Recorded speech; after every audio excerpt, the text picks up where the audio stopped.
Xoş gördük, hörmətli izləyicilər. Bildiyiniz kimi, əvvəllər əgər hər hansısa bir sahibkar istənilən bir idxal üzrə ölkəyə, daha yaşıl dəhliz hüququna malik olmayan sahibkar ölkəyə xaricdən mal idxal edən zaman idxal olunmuş mal üzrə malın gələcəyi anbarı bəyan etməli idi. Yəni qısa idxal bəyannaməsi vergi sistemindən bəyan olunmalı idi. Bəyan edilmədiyi təqdirdə sahibkarları, yəni az məbləğ deyil, cərimə gözləyirdi. 1500 manatdan başlayaraq cərimələr gözləyirdi. Daha çox sahibkarlar da 1500 manat olaraq cərimələnirdi.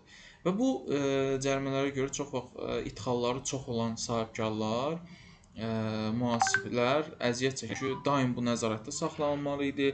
Brokerlər tərəfindən tez bir zamanda mühasiblərə məlumat verilir, mühasiblər bəyan edirdi və cərimədən yayınmağa çalışırdılar. Yəni qanunvericinin tələbləri əsasında.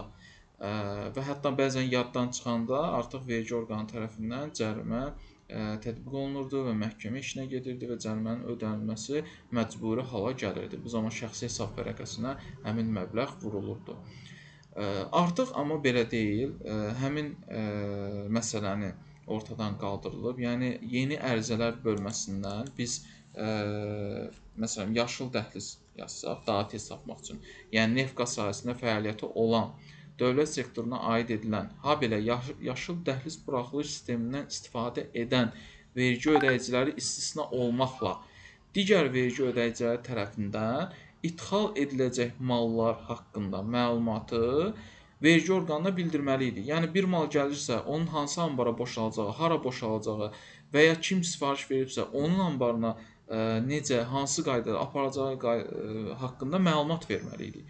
Və bu məlumatı vermədiyimiz təqdirdə maliyyə sanksiyası ilə üzləşirdik. Lakin artıq bu bölmə ehtiyac deyil.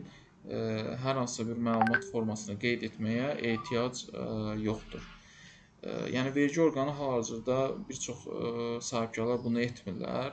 Lakin bilmək olmaz, yenidən dəyişiklik edilə bilər. Hətta bir də gördünüz ki, yenidən bəyan ilə bağlı məcburiyyət tətbiq edilə bilər.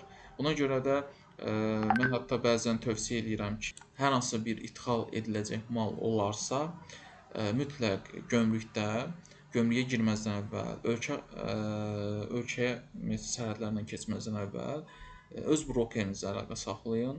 Broker bəyanla bağlı qısa idxalı bəyan etməklə bağlı məcburiyyətin dəyişməsi haqqında sizə məlumat verərsə, bəyan edin. Çünki yoxsa belə olduğu təqdirdə maliyyə sanksiyasına üzləşə bilərsiniz. Hal-hazırda bir sıra mühasiblər bunu bəyan edir, bir sıraları bəyan etmir. Lakin bəyan etməyənlər də cərimələrlə üzləşmədiyini bildirirlər. Amma bilmək olmaz, bir də gördünüz ki, 5-6 idxal formasının bəyan edilmədiyi üçün birdən vergi tərəfindən cərimədə gələ bilər.